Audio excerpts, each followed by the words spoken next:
Welcome to CHEMCASTS Episode 2, Part 2. In this part, we will deal with the question that asks to find the parts per million by mass when we're given the weight percent of a solute in a solution. So let's use this second board. So say we're given that a solute is 0.005% by mass in a solution.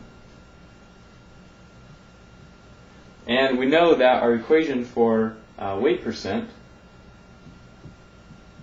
equals mass of the solute divided by the mass of the solution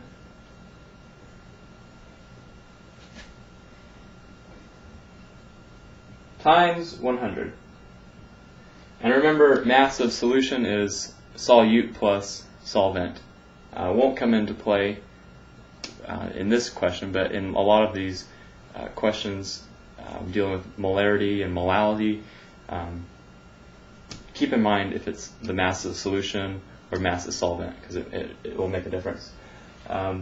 So the approach we take to solving this problem is just choosing some numbers that make this equation give us 0.005% by mass.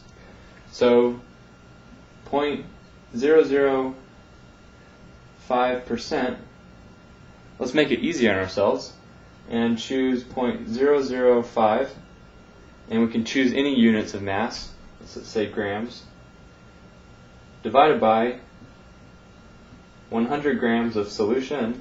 So we just have to have the same units for our solute and our solution, and we multiply by 100. So the 100s will cancel, and we'll get our 0.005% by weight. And so another way of thinking about weight percent is parts per 100 by mass.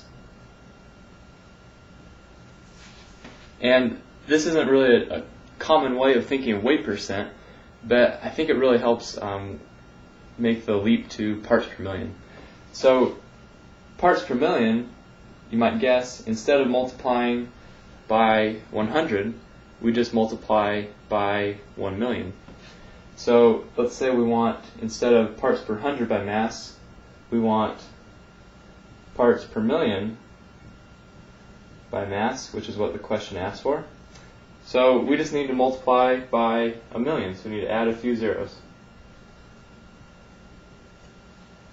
And we'll get a few zeros that will cancel.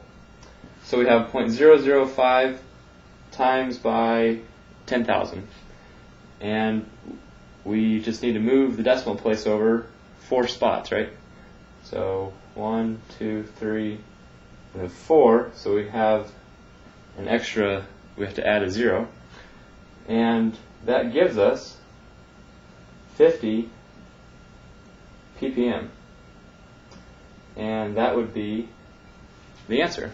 So if you were asked to find parts per billion, instead of multiplying by 1 million, you would multiply by 1 billion.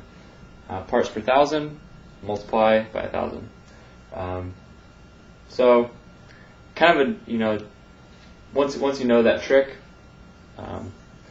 just a matter of knowing what to multiply by. So that is question 2, quiz 2, part 2.